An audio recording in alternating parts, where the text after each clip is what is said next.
My name is Liza, and I came here from Ukraine, and I am a Teach for Ukraine fellow. But my story begins not now, it begins in 2020, when I was 16. I was a final year school student, and it was a very turbulent year for me. I was preparing for my university, I was finishing school, I was joining Teach for All as a student advisor. That was my very first big international experience.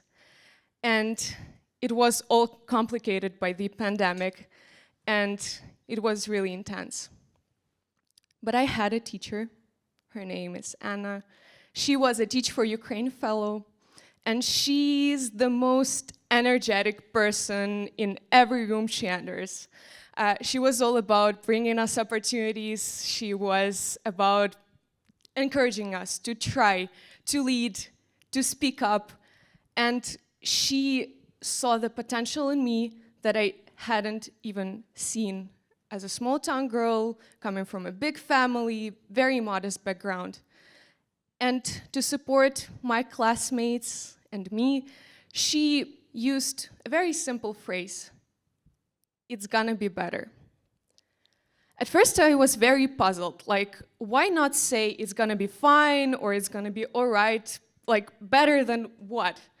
But somehow I believed her because I believed in her, because she believed in me. Now it's 2022. I am a university student majoring in international relations, and I see the beginning of the full-scale invasion of my country. I had to leave my hometown. My home was bombed. My family was all over the country. My learning process stopped completely for several months. And what kept my head above the water was the same phrase: it's gonna be better. At first it was just a comforting affirmation, but then it became my call to action. In 2024, when I graduated from university, I decided to teach. Not because that was my initial plan, nowhere near my major, but because I felt responsible to make the future at least a bit better from what I saw. And today, it's my high school students and me, their 21-year-old teacher, who are together exploring that sense of better. Every day I see the cost of war in their education when we have to shut off our classes during air raids. We have to go seek shelter because, staying in a classroom is a deadly danger. You cannot proceed with learning. And in just my second month of teaching, 2 of my students lost their father at the front line. And later in my class, another student burst into tears when she randomly picked a topic of family because the war had disrupted her own family. And every single day, I go into my classrooms and I ask my students, how are you feeling today? And all they say, just the same thing every day: I'm tired, I'm sad, I'm exhausted, I don't want to be here.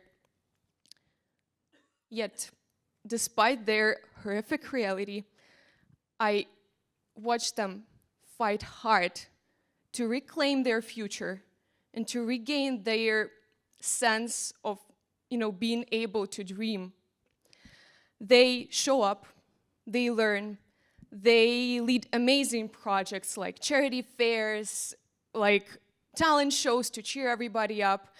And most importantly, they don't give up. And this, my own experience as a student and now as a teacher, has brought me to the understanding of education's true purpose. Education must help students see the future they cannot yet imagine and empower them to build something better from whatever life hands them.